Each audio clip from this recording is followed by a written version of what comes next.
In 1945, a Japanese soldier confessed Unit 731's final experiment, a human blizzard survival test.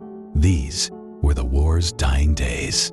Unit 731, infamous for vivisection and biological weapons, allegedly conducted one last unspeakable procedure. The soldier's deathbed testimony described a chilling ordeal.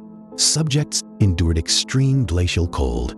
Bodies were plunged into frigid water, then left to freeze in a simulated blizzard.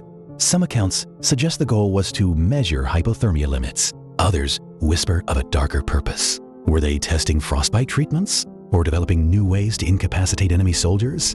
The confession detailed relentless shivering, skin turning blue, and the slow descent into unconsciousness. He claimed he watched men succumb, their screams silenced by the wind. What happened to the survivors? Did anyone endure that frozen test? Or was this confession the only truth left from Unit 731's final descent into madness? The snow eventually buried everything.